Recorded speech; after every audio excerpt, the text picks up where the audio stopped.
नमस्कार। आज हम हिंदी भाषा की 7वीं कक्षा की पाठ्य पुस्तक अभ्यास सागर के पाठ 15 अन्नदाता कृषक को करेंगे। इस पाठ में हम रूढ़, यौगिक और योग रूढ़ शब्द के विषय में पढ़ेंगे। तो आइए इस पाठ को शुरू करते हैं। परिश्रम मेरा दीन धर्म है, सुर संत सन्यासी गुरु संग। मानवता का तू है मसीहा, परमेश्वर अन्नदाता है।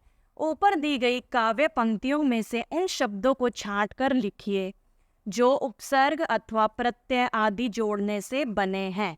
तो पहला हमें उदाहरण दिया गया है परिश्रम, ठीक है। और अगला है, इसमें से ले लेते हैं हम मानवता। मानवता,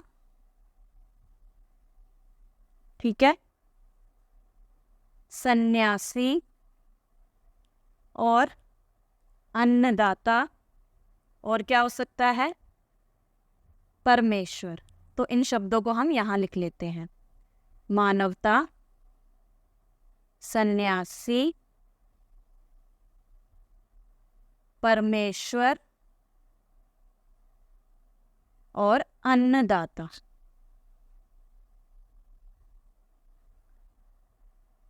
अब इन शब्दों में से मूल शब्द तथा उपसर्ग प्रत्यय अलग करके लिखिए, ठीक है।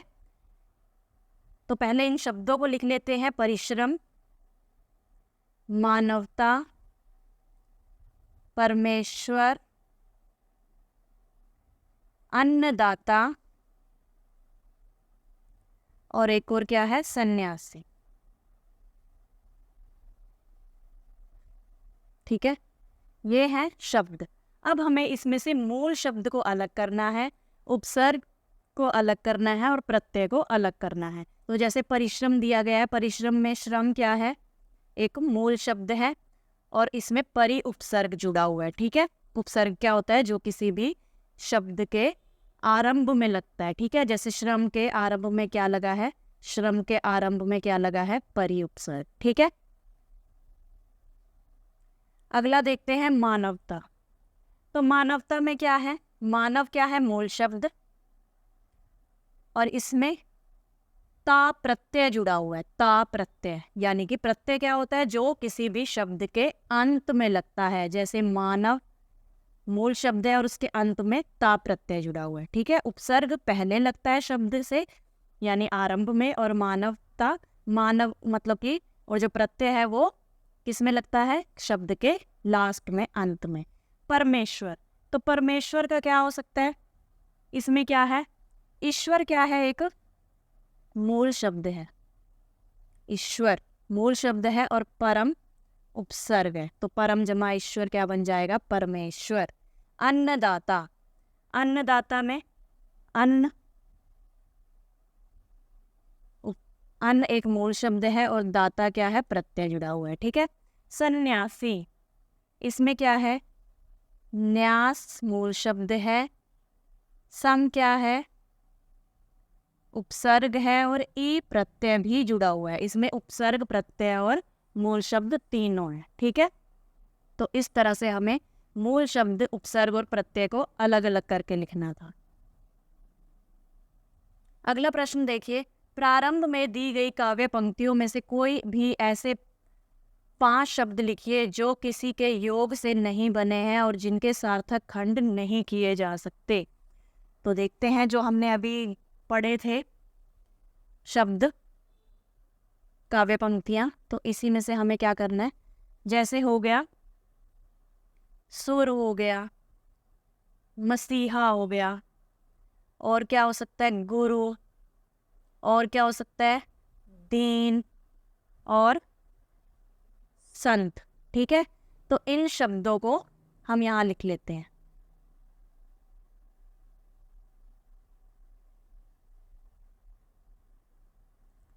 कौन कौन से शब्द थे वो, दीन, सुर, संत, दीन, सुर, संत,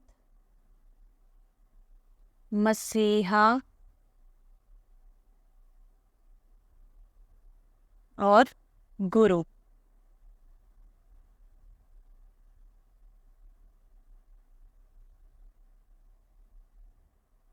गुरु ये ऐसे शब्द हैं जो किसी के योग से नहीं बने हैं, जिनके सार्थक खंड नहीं किए जा सकते। कहने का अर्थ है इन्हें अलग अलग नहीं किया जा सकता।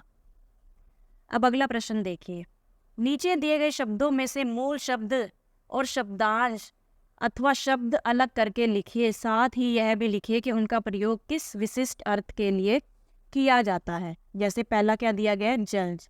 जलज क्या है, जलज। इसमें क्या है, जल क्या है, एक मूल शब्द है। जल क्या है, मूल शब्द। और शब्दांश क्या है इसमें, ज। ज कोई एक शब्द नहीं है, सिर्फ शब्द का एक अंश है। ठीक है।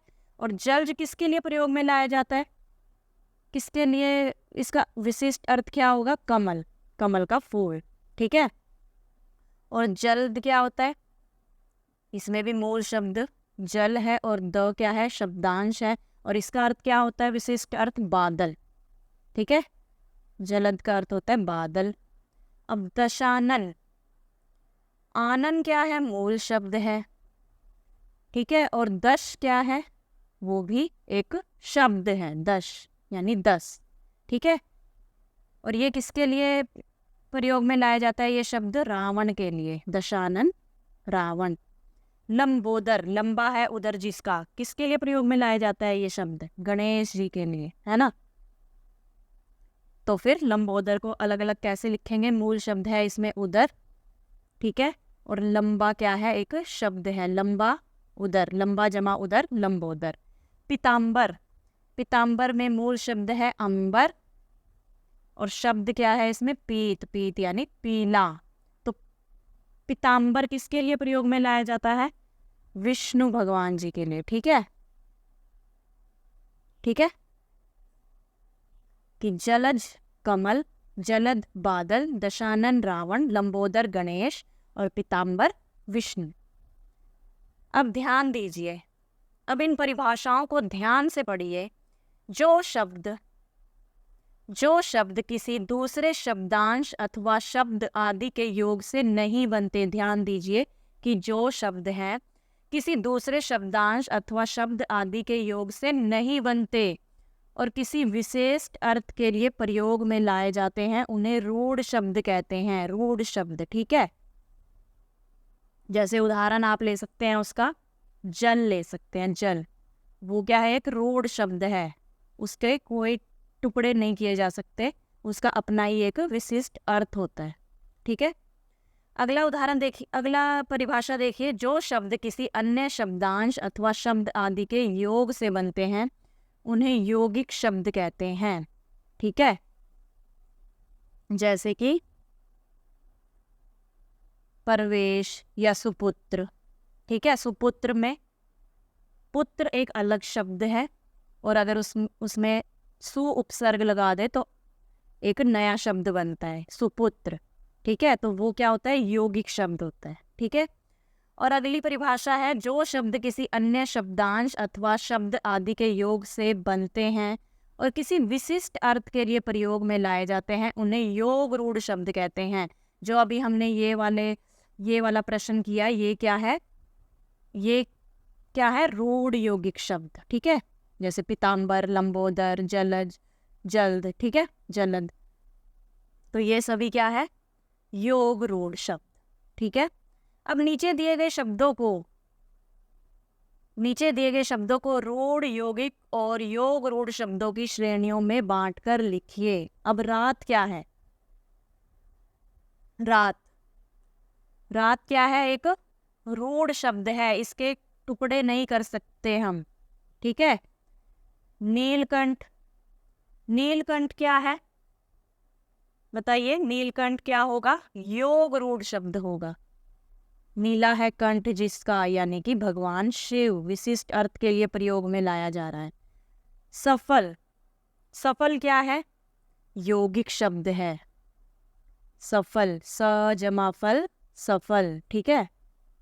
कक्षा, कक्षा भी एक रूढ़ शब्द है, इसका अपना एक विशिष्ट अर्थ है, इसके टुकड़े हम नहीं कर सकते। जलज क्या है, एक यौगिक शब्द है, जल जमा ज, जलज।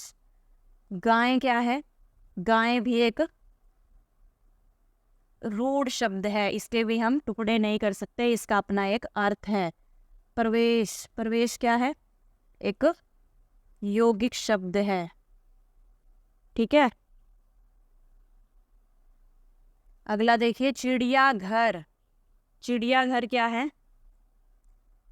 एक योग रूढ़ शब्द है, चिड़ियाघर, यानी कि चिड़िया के रहने का घर, यानी चिड़ियाघर, ठीक है, जहाँ पे पक्षियों को रखा जाता है। अगला देखिए, जल। जल क्या है? रूढ़ शब्द, इसका अपना एक अर्थ है, इसके टुकड़े नहीं किए जा सकते। गिरिधर क्या है? गिरिधर भी क्या है? योग रूढ़ शब्द है, गिरिधर, ठीक है। गिरि को धारण करने वाला कौन होता है? भगवान विष्णु, ठीक है। अगला देखिए, पाठक। पाठक क्या है? एक यौगिक शब्द है, पाठ जमा क, पाठक। पेड़ क्या है?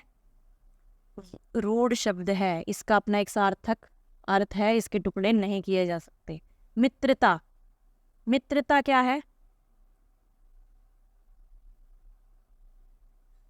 ठीक है, मित्रता क्या है? एक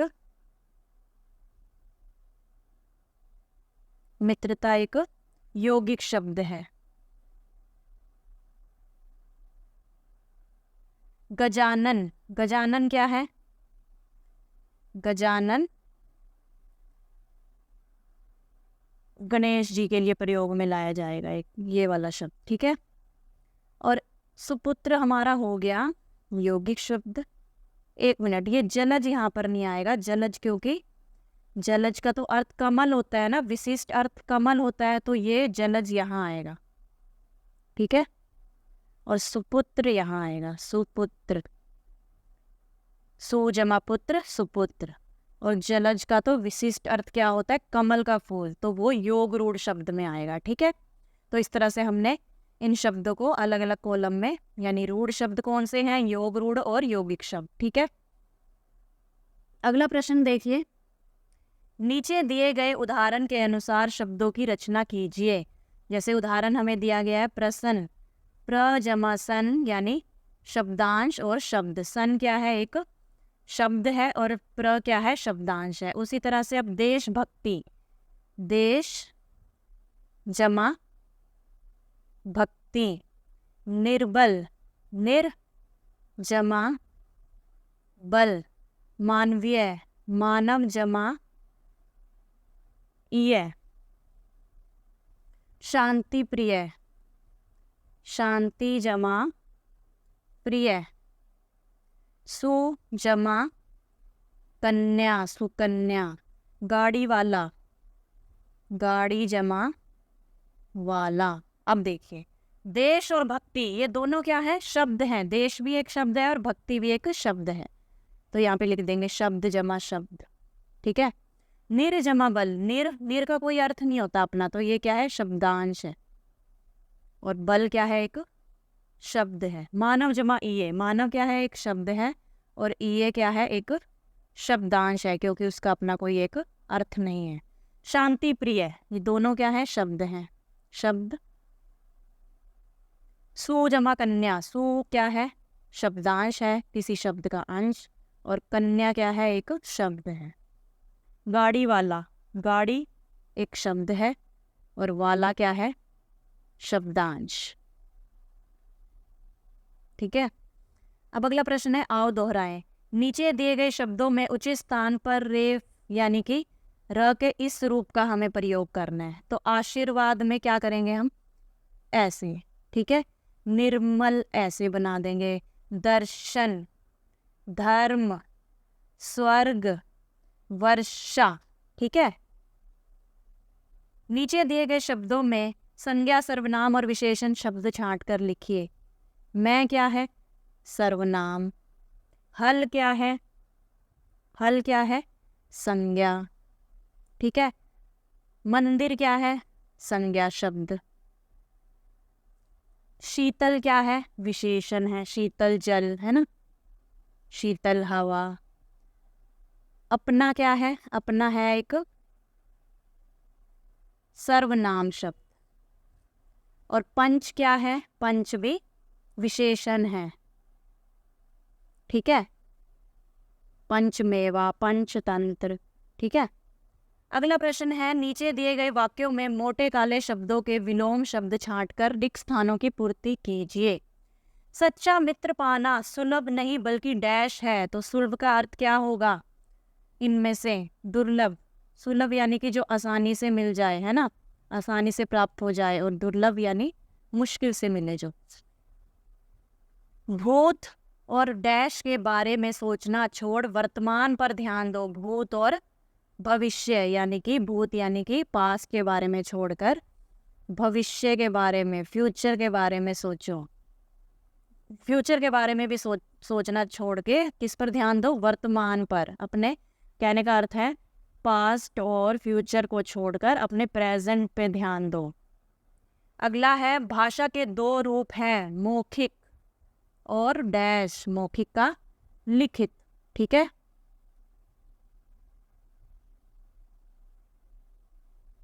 अगला देखिए, कुछ मजदूर मालिक का विरोध कर रहे थे तो कुछ डैश कर रहे थे, यानी कुछ तो मालिक के विरोध में थे और कुछ उनके साथ थे, यानी उनका समर्थन कर रहे थे। हमें संचय की नहीं बल्कि डैश की भावना रखनी चाहिए, त्याग की भावना रखनी चाहिए। किसी भी चीज को इकट्ठे करने की भावना नहीं होनी चाहिए हमें। जैसे धन को सिर्फ इकट्ठे करने की भावना नहीं होनी चाहिए, बल्कि त्याग की भावना भी होनी चाहिए। ठीक है। अब अगला प्रश्न है, नीचे दिए गए समस्त पदों का विग्रह कीजिए। समस्त पद ये है स्त्री पुरुष। ठीक है, तो ये कौन से हैं? द्वंद्व समास के उदाहरण है। ठीक है, तो इनका विग्रह क्या होगा? स्त्री और पुरुष। इसमें क्या होगा? जो योजक चिन्ह है, ये वाला चिन्ह, इसके स्थान पर क्या आ जाएगा? और शब्द का प्रयोग किया जाएगा। स्त्री और पुरुष, स्त्री और पुरुष। गुण दोष, गुण और दोष। अगला देखिए, पाप और पाप पुण्य, तो क्या बन जाएगा? पाप और पुण्य। सुख दुख, सुख और दुख।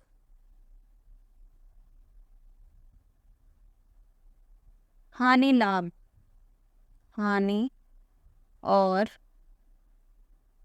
लाभ। राधा कृष्ण,